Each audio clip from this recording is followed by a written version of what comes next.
नमस्कार, सवेरा इंडिया के इस खास शो में आपका बहुत बहुत स्वागत है। मैं हूं आपके साथ जया कौशिक। यूपी की सियासत की बात करते हैं, जहां बहुत जल्द चुनाव होने जा रहे हैं और कल कांग्रेस महासचिव प्रियंका गांधी ने लखनऊ में यूपी कांग्रेस का महिला चुनाव घोषणा पत्र जारी कर दिया। इसमें सरकारी नौकरियों के आरक्षण में 40% महिलाओं को आरक्षण देने की एक तरीके से बात यहां की, उनको सीटें देने की बात की है। 12वीं कक्षा की हर छात्रा को स्मार्टफोन, ग्रेजुएशन वाली हर लड़की को स्कूटी, सरकारी बसों में मुफ्त यात्रा जैसे लुभावने वादे यहां पर किए गए।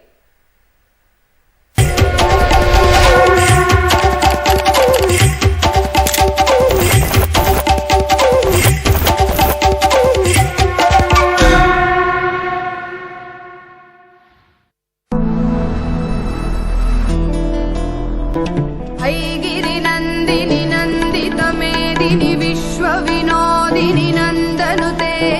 आदि शक्ति दुर्गा की स्तुति की तर्ज पे प्रियंका ने महिला मुद्दे पे ये थीम सॉन्ग जारी किया। भगवती हेशिति कंठ कुटुम्बिनि भूरि कुटुम्बिनि भूरि कृते।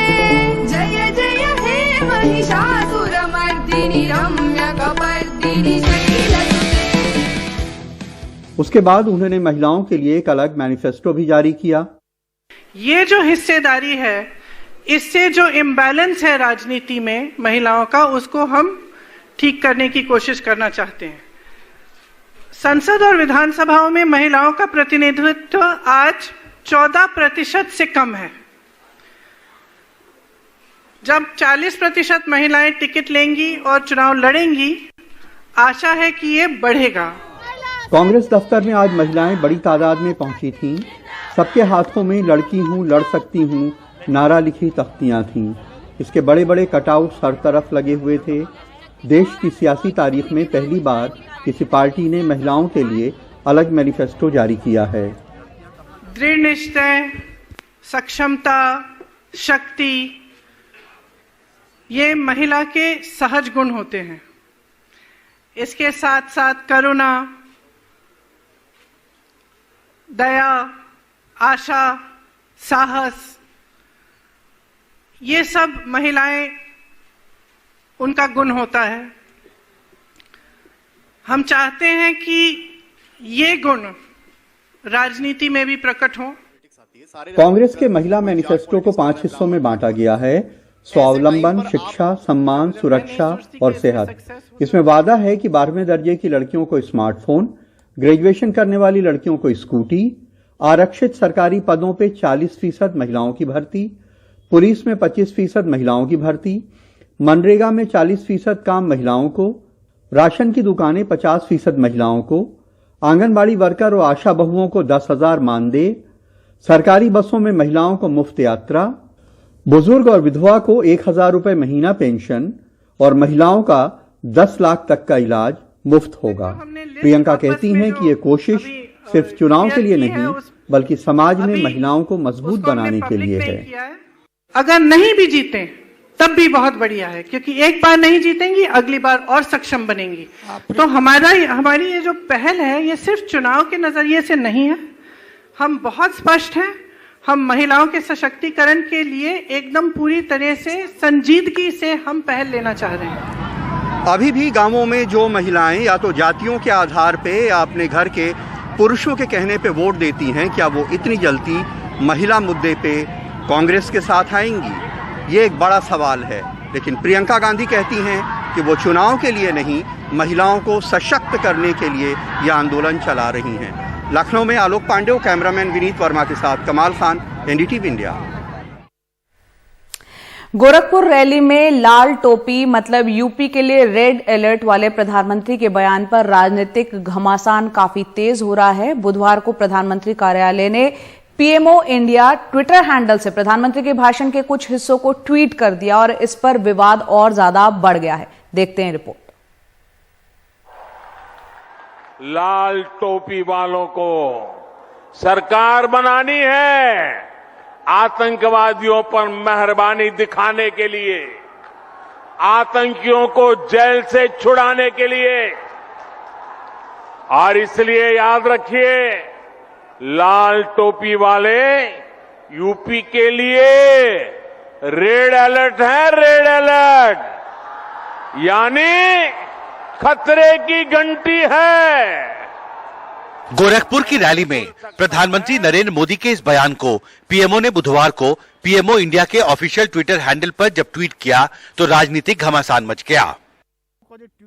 समाजवादी पार्टी के अध्यक्ष अखिलेश यादव ने प्रधानमंत्री पर पलटवार किया। ये सरकार, ये पॉलिटिकल भाषा हो सकती है, ये सरकार की भाषा नहीं हो सकती। और वो भी सरकार का अपना अकाउंट अगर इन बातों को कहे तो सरकार और बीजेपी एक कैसे हो सकती है। अभी चुनाव जैसे जैसे और करीब आएगा, तमाम बीजेपी के नेता उत्तर प्रदेश में दिखाई देंगे और उनकी भाषा और बदलती हुई दिखाई देगी। बीजेपी ने भी जवाब देने में देरी नहीं की। ये जब लाल टोपी वाले आते हैं तो आतंकवादियों को साथ लेके आते हैं, आतंकवादियों को, ऐसे आक्रांतियों को, हर प्रकार के मतलब जितने भी अपराध है उनको बढ़ाने का काम इन लाल टोपी वालों ने अपने राजपाट में किया है।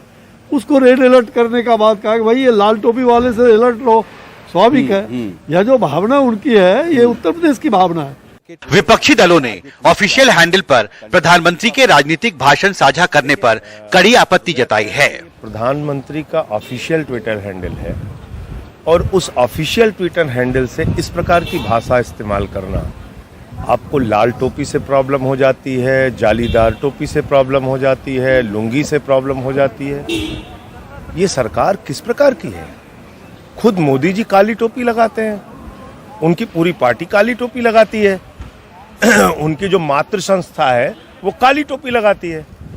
तो ये लोग काली टोपी लगाने वाले काले दिल और काले दिमाग के साथ काला कानून हिंदुस्तान में लेके आते हैं। और मुझे हैरानी है कि कल को ये लाल किले का नाम बदल के काला किला कर देंगे। PMO India, office of the prime minister, this is a सरकारी office, it's not a personal office.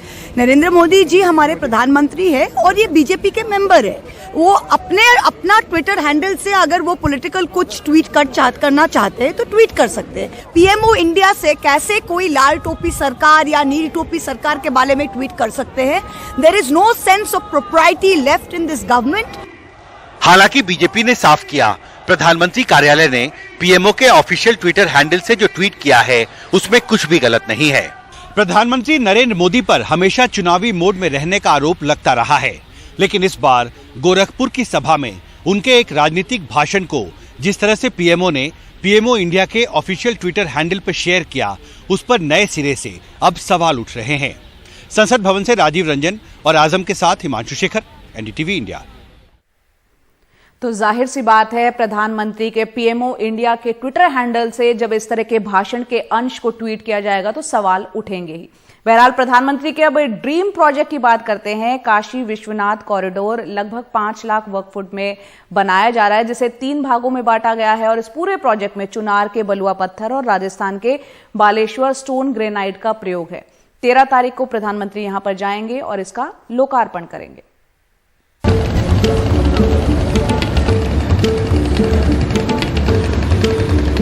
Manikarnika घाट के बगल में बन रहा यह रास्ता बाबा विश्वनाथ के धाम को सीधे गंगा से जोड़ता है।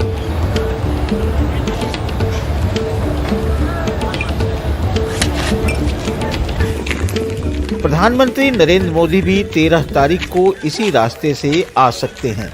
गंगा के किनारे गेट आधा बनकर तैयार हो चुका है, जो जल्द ही पूरा हो जाएगा। दूसरी इमारतों पर भी दिन रात काम जारी है।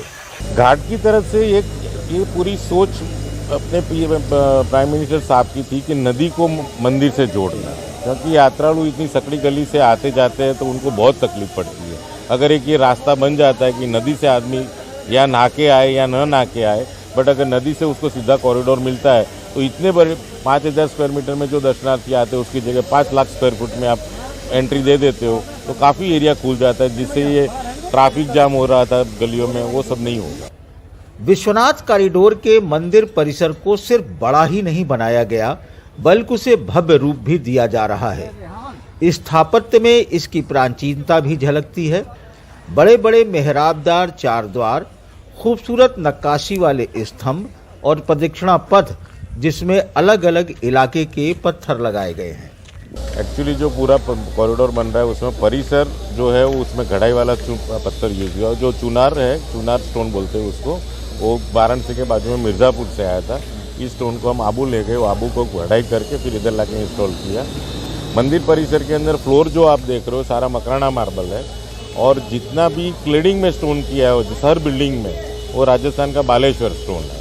और जितना अपन कॉरिडोर में चलते हैं जो सालों तक नहीं घिसना चाहिए और वो मजबूत स्टोन होना चाहिए, वो ग्रेनाइट। मंदिर के परिसर में 27 संगमरमर के पैनल हैं, जिनमें काशी का पुराना इतिहास भी है और वो मिथक कथाएं भी जिनसे काशी बनती है। ये जो धर्म के साथ जुड़ी हुई जो सुवाक्य होते हैं या वेदों के साथ जुड़ा हुआ जो लिटरेचर होता है उसका सब लिखा हुआ है, और लिटरेचर के साथ जो स्टोन के अंदर कार्विंग किया गया वो भी अगेन धर्म के साथ जुड़ी हुई कुछ न कुछ तस्वीरें बनाई गई है। पूरे विश्वनाथ कॉरिडोर को 3 भागों में बांटा गया है। पहला मुख्य मंदिर परिसर, उसके बाद मंदिर चौक और फिर घाट की तरफ जाने वाला रास्ता, जिसके दोनों तरफ इमारतें हैं और कुछ पुराने मंदिरों को जीर्णोद्धार भी किया जा रहा है। इसे तैयार करने वाली अहमदाबाद की पीएसपी कंपनी है। आज से लगभग 352 वर्ष पहले अहिल्याबाई ने विश्वनाथ मंदिर का जिस स्थापत्य कला के जरिए जीर्णोद्धार कराया था, आज विश्वनाथ कॉरिडोर भी उसी स्थापत्य कला के जरिए बनाया जा रहा है। बस अंतर सिर्फ इतना है कि इसका विस्तार 3500 वर्ग फुट से 5 लाख वर्ग फुट में हो गया है, जो लोगों को आकर्षित भी कर रहा है। विश्वनाथ कॉरिडोर से पुरुषोत्तम के साथ अजय सिंह, एनडीटीवी इंडिया। तो कटरीना और विकी कौशल के जो फैंस हैं उनके लिए खबर ये है कि आज दोनों शादी के बंधन में बंधने जा रहे हैं। राजस्थान के बरवाड़ा किले में शादी समारोह, इसकी रस्में रात 8 बजे शुरू हो जाएंगी। बॉलीवुड की तमाम हस्तियां यहां पर मौजूद रहेंगी। कई तरह की सुरक्षा यहां पर पाबंदियां लगाई गई हैं। आपको बता दें कि कल का दिन रहा मेहंदी, हल्दी और संगीत सेरेमनी के नाम। देखते हैं रिपोर्ट। 7 दिसंबर को मेहंदी की रस्म के बाद विक्की और कटरीना की शादी में 8 दिसंबर की तारीख रही हल्दी और संगीत के नाम। दोपहर से पहले ही हल्दी की रस्म पूरी की गई। हल्दी की रस्म होटल के खरबूजा महल के बाहर खाली मैदान में हुई, जिसके बाद लंच का कार्यक्रम रखा गया। शादी में मेहंदी और संगीत को लेकर अलग अलग खबरें थीं, लेकिन अब साफ हो चुका है मेहंदी की रस्म 7 दिसंबर को हो चुकी है और इसे दोनों परिवार की ओर से निभाया गया। और 8 दिसंबर को पहले हल्दी हुई और फिर संगीत भरी शाम, जिसमें पंजाबी बैंड आरडीबी परफॉर्म कर रहा है। जश्न में मेहमान गुजराती और राजस्थानी मिठाइयों का भी स्वाद चख सकेंगे। सवाई माधोपुर के जनता स्वीट से करीब 10 तरह की 80 किलो मिठाइयां होटल भेजी गई हैं। हल्दी सेरेमनी के लिए समोसा, कचौरी और ढोकला भेजे गए हैं। हमको भी बहुत खुशी है, हमारे यहाँ से सवाई माधोपुर से मिठाई जा रही है और हमारे यहाँ से 8-10 तरह की मिठाई जा रही है। क्वांटिटी 8-10 किलो है। जैसे उसमें काजू पान है, ड्राई फ्रूट लड्डू है, केसर बाइट है, चॉकलेट बाइट है, पिस्ता बाइट्स है और मावा कचौरी हमारे यहाँ की स्पेशल है। कचौरी समोसा है, खमन ढोकला है और यहाँ के कई तरह के हमारे मिठाई वगैरह जा रही है। कुछ मेहमान शादी में पहुंच चुके हैं और कुछ का इंतजार है। करीबी सूत्रों के मुताबिक कोविड के चलते इस शादी में खास और बिल्कुल करीबी दोस्तों को ही मेहंदी और संगीत में शामिल किया गया है और फिल्म जगत के दोस्तों के लिए बाद में एक रिसेप्शन रखा जाएगा।